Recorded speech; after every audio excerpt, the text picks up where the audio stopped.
Assalamualaikum warahmatullahi wabarakatuh. Perkenalkan, nama saya Vanessa Wuliasyari, NIM 190111323. Baiklah, di sini saya akan menjelaskan materi yang pertama, yaitu tentang jenis data. Nah, jenis data ini terdiri dari 4, yaitu yang pertama ada data nominal, data ordinal, data interval, dan data rasio. Nah, semua data ini bersumber dari perbedaan tipe atau bentuk instrumen yang digunakan. Nah, di sini saya akan menjelaskan dua data, yaitu data nominal dan data ordinal. Nah, yang pertama data nominal. Data nominal merupakan data dengan pengklasifikasian atau pengkategorian berdasarkan nama atau simbol lain. Nah, di dalam data nominal ini tidak terdapat urutan ataupun tingkatan. Nah, semua variabel dalam data nominal ini dijabarkan dalam alternatif dengan kedudukan yang sama. Contohnya itu dapat kita ambil seperti jenis kelamin. Nah, di dalam jenis kelamin itu kan terdapat dua jenis, yaitu perempuan dan laki-laki. Nah, beberapa teknik yang digunakan untuk data nominal yaitu mean, median, frekuensi, modus, presentase, play chart, lambda Goldman, dan lain-lain. Baiklah, data yang kedua ada data ordinal. Nah, di dalam data ordinal ini terdapat beberapa prinsip. Prinsip yang pertama ada data yang dihasilkan merupakan data ordinal dan dinyatakan dalam istilah dari tinggi ke rendah. Dapat kita ambil contoh misalnya seperti suhu udara. Kan di dalam suhu udara itu kan ada beberapa tingkatan tuh. Misalnya sangat panas, panas, dan kurang panas. Dan selanjutnya, prinsip yang kedua yaitu ordinal tidak menunjukkan bahwa interval angka sama. Misalnya contohnya tuh sikap terhadap kawin campuran. Ada yang sangat setuju, setuju, kurang setuju, dan tidak setuju. Prinsip ketiga, ada pengukuran skala ordinal tidak mempunyai angka nol mutlak.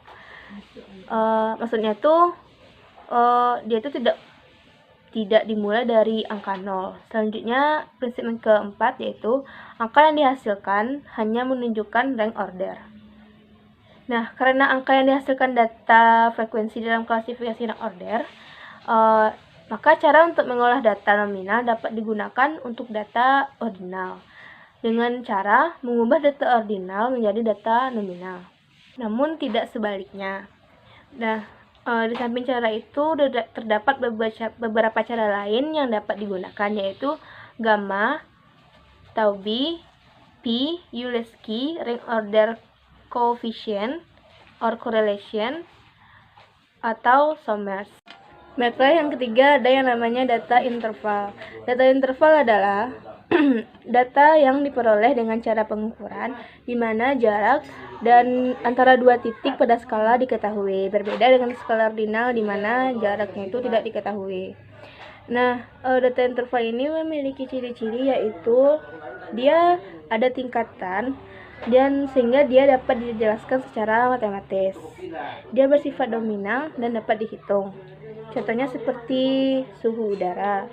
Nah, selanjutnya ada rasio. Rasio adalah data yang diperoleh dengan cara pengukuran di mana jarak dua titik pada skala sudah diketahui dan mempunyai titik nol yang absolut. Ini berbeda dengan interval, yaitu di mana tak ada titik nol yang mutlak atau contohnya itu seperti misalnya ada jumlah buku di kelas. Jika 5 berarti ada 5 buku. Sedangkan jika 0 berarti tidak ada buku atau absolut 0. Baiklah, sekian dari materi saya. Materi selanjutnya akan dijelaskan oleh teman saya. Sekian, terima kasih. Assalamualaikum warahmatullahi wabarakatuh.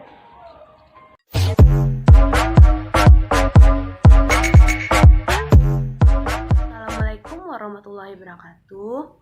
Saya Michelle Yulianingsih dari kelompok 7 akan menjelaskan hasil presentasi kami mengenai teknik analisis data. Sebelumnya kita harus tahu apa itu teknik analisis data. Teknik analisis data itu merupakan salah satu langkah dalam kegiatan penelitian yang sangat menentukan ketepatan dan kesahihan hasil penelitian. Perumusan masalah dan pemilihan sampel yang tepat belum tentu akan memberikan hasil yang benar. Apabila peneliti memilih teknik yang tidak sesuai dengan data yang ada, atau sebaliknya, teknik yang benar dengan data yang tidak valid dan reliabel akan memberikan hasil yang berlawanan atau bertentangan dengan kenyataan yang ada di lapangan.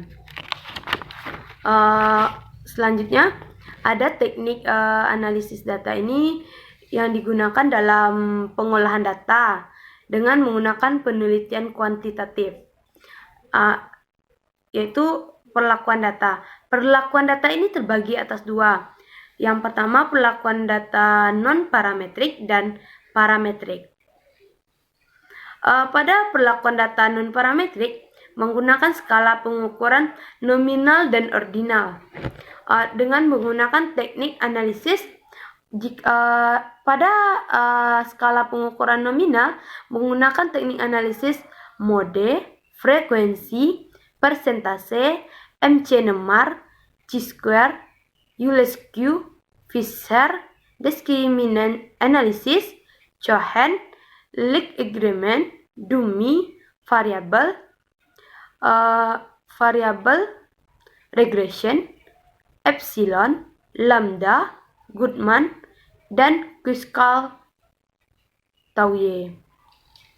Pada skala pengukuran ordinal, menggunakan teknik analisis chi-square, lambda, modest, median, frekuensi, persentase, Spear, Monroe, Mann-Whitner, Kruskal-Wallis, P, Euler, Q gamma, tau A, tau B, Summers, Wilcoxon, uji tanda, Kolmogorov, Smirnov, dan Friedman-Tway. Pada teknik analisis data perlakuan data parametrik, skala pengukurannya interval dan rasio.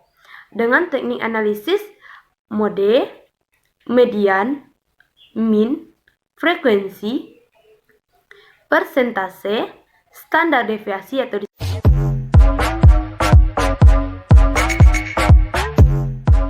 Selanjutnya saya akan menjelaskan tentang faktor-faktor penentu dalam memilih teknik analisis data.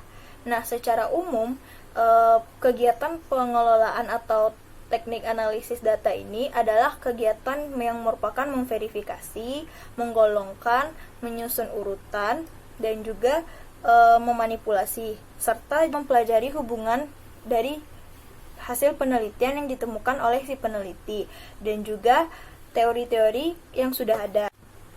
Nah, kegiatan ini akan berjalan dengan baik apabila faktor-faktor penentu dalam teknis analisisnya dapat berjalan dengan baik. Nah, apa saja faktor-faktor tersebut? Saya akan menjelaskannya.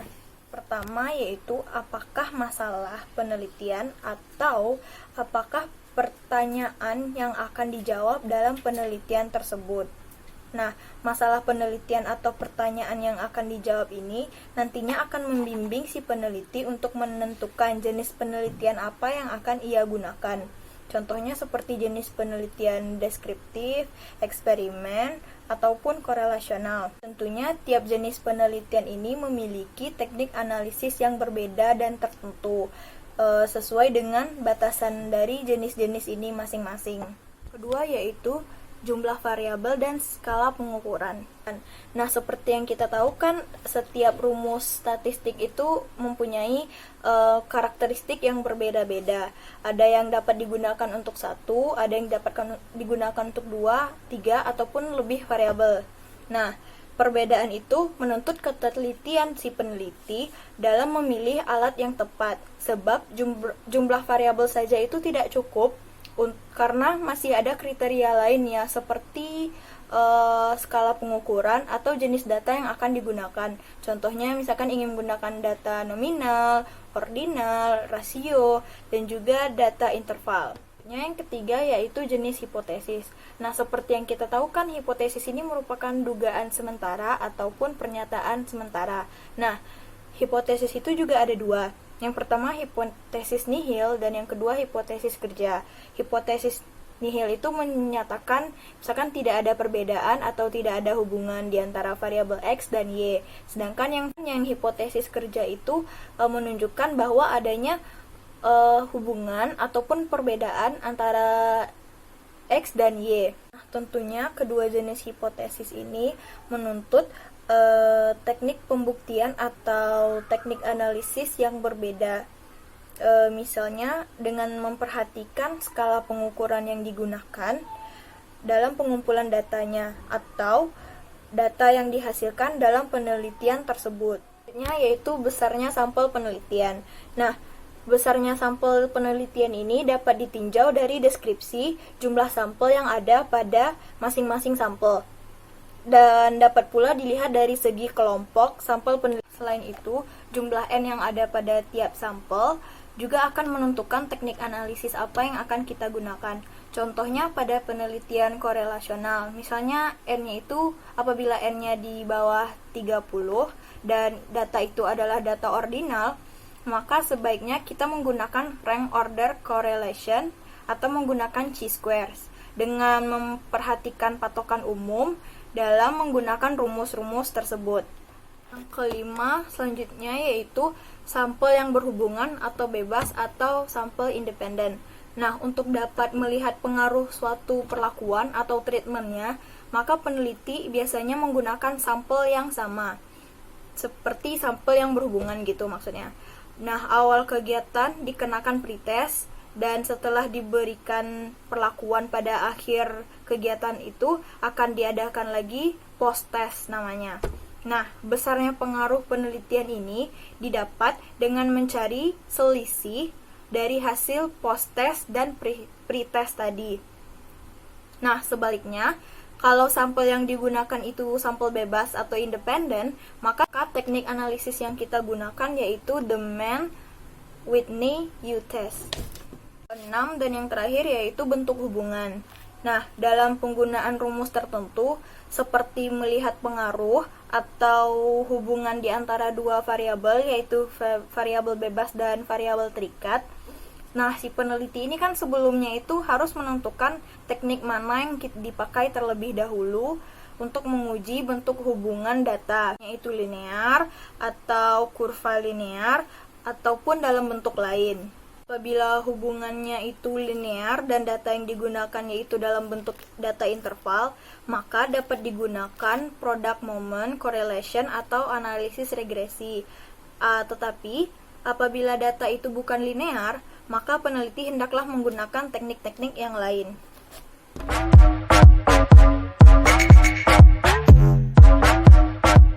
Baiklah, saya Audi Syarifah ingin menjelaskan tentang analisis data menggunakan ukuran kecenderungan sentral. Pada analisis ini menggunakan kecenderungan sentral atau gejala pusat seperti mean, median, dan mode. Yang pertama saya akan menjelaskan tentang mean. Mean merupakan rata-rata.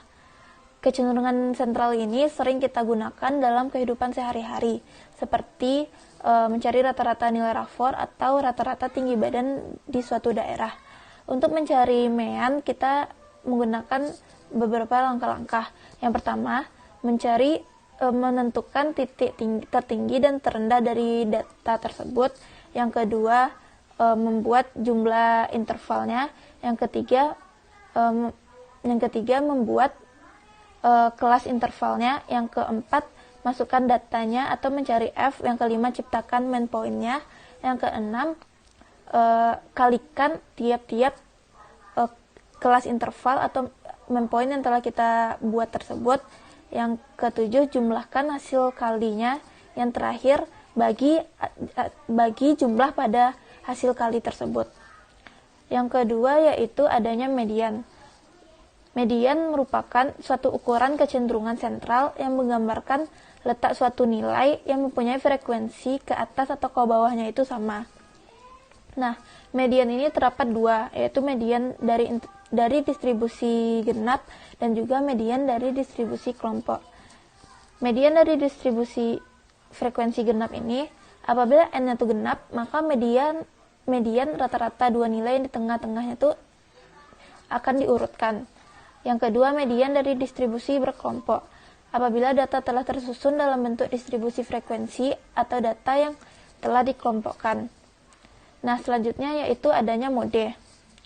Merupakan salah satu ukuran kecenderungan sentral yang sering digunakan apabila waktunya itu tidak tersedia, sangat panjang atau terbatas. Yang terakhir yaitu standar deviasi atau simpangan baku. Kelemahan yang terdapat pada deviasi ini rata-rata seperti peniadaan angka negatif atau untuk nilai yang lebih kecil dari rata-rata kelompoknya menjadi hilang apabila menggunakan standar deviasi sebagai cara untuk menentukan penyimpangan nilai dari suatu kelompok atau nilai individu. Nah, langkah-langkah dalam mencari standar deviasi ini yaitu susun skor atau kelas menurut urutannya. Yang kedua, hitung rata-ratanya, cari selisih masing-masing nilai atau kelompoknya, kuadratkan selisih yang dari masing-masing kelompok itu, jumlahkan kuadrat-kuadratnya, bagi jumlah kuadrat itu dengan n, dan cari skor dari hasil langkah yang jumlah n tersebut. Sekian dari saya.